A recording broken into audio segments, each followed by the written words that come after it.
நம்முடைய தொப்புள்குடி சொந்தமான இலங்கை தமிழர்கள் வாடிக்கொண்டிருந்த காலத்தில் நம்ம தமிழ்நாட்டிலே அவர்களுக்கெல்லாம் புகலிடம் கொடுக்கப்பட்டு பல்வேறு வகையிலே தமிழக அரசின் சார்பாக பல உதவிகளை செய்வது நமது கடமை என்ற முறையில் அவர்களுக்கு நாம் செய்தோம்.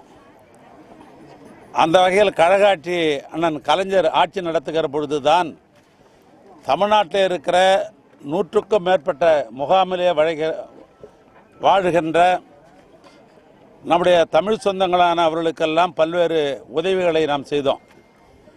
குறிப்பாக கழக ஆட்சியில்தான் அண்ணன் கலைஞர் முதலமைச்சராக இருக்கிற பொழுது அப்போ நான் உணவுத்துறை அமைச்சராக இருந்தேன்.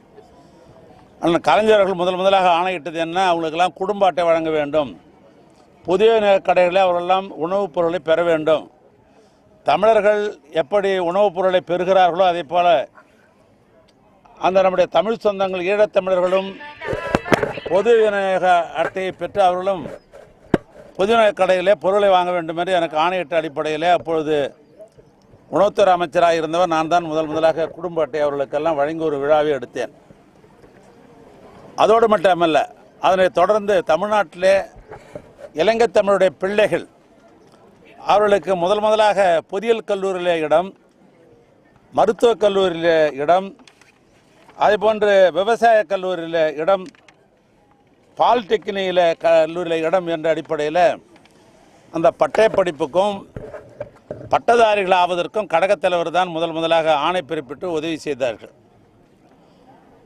அதோடு மட்டுமல்ல, தமிழ்நாட்டில் இருக்கிற தமிழர்கள் சுதந்திர தினத்தில் பொங்கல் தினத்தில் பெறுகிற இந்த கட்டணம் இல்லாமல் பெறுகிற இந்த வேட்டி சேலைகள் அது சுதந்திர தினத்தில் இவர்களுக்கு வழங்க வேண்டும் என்று ஆணையிடப்பட்டு அந்த சுதந்திர தின இலவச வேட்டி சேலை வழங்குகிற திட்டத்தையும் கழக ஆட்சியில்தான் நாம் கொண்டு வந்தோம்.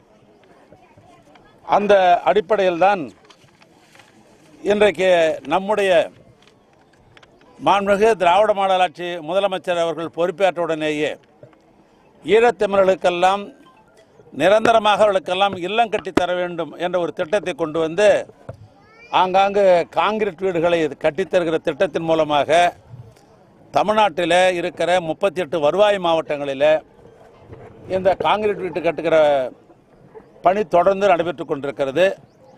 அந்த வகையில் தான் திருவண்ணாமலை மாவட்டத்தில் மேற்காரணி ஊராட்சி ஒன்றியத்துக்கு உட்பட்டிருக்கிற தச்சூரில் 111 குடும்பங்களுக்கு 2,90,00,000 திட்ட மதிப்பீட்டில் வீடுகள் கட்டி கொண்டிருக்கிறோம்.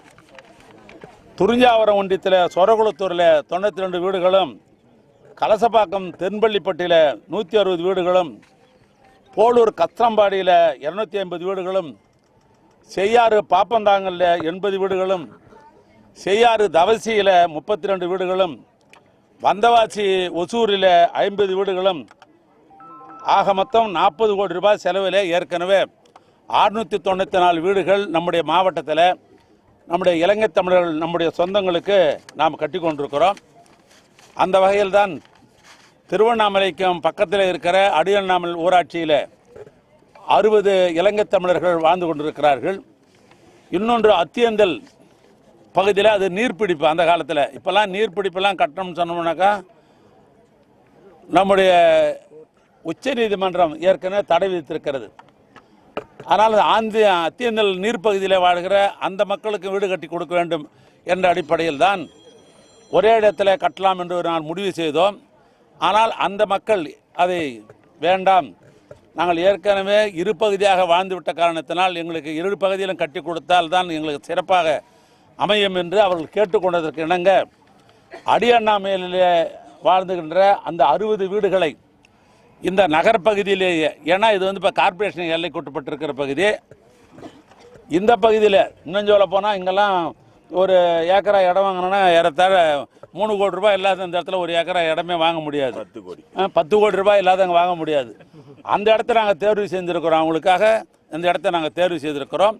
எனவே இந்த அடியண்ணாமல் பகுதியில் மலைப்பகுதியில் ஓரத்தில் வாழ்ந்து கொண்டிருந்த அந்த தமிழர்களுக்கு இந்த பகுதியில் 60 வீடும், கனந்தம்புண்டி என்கிற பகுதியில் ஏற்கனவே கேந்திர வித்யாலய உயர் பள்ளி அங்கே இருக்கிறது. எனவே அந்த பகுதியில் 76 இலங்கை தமிழர் வாழ்ந்து கொண்டிருக்கிறார்கள். எனவே அவர்களுக்கு அந்த பகுதியிலும் வீடு கட்டுவதாக முடிவு செய்யப்பட்டு அதற்குரிய கால்கோள் விழா தான் இப்பொழுது நடைபெற்று கொண்டிருக்கிறது. எனவே இந்த 2 இடங்களிலும் விரைவிலேயே அந்த வீடு கட்டப்பட்டு அவர்களுக்கு பயன்பாட்டிற்கு தமிழக அரசின் சார்பாக, தமிழ்நாட்டு முதலமைச்சரின் சார்பாக அதை கொண்டு வருவோம்.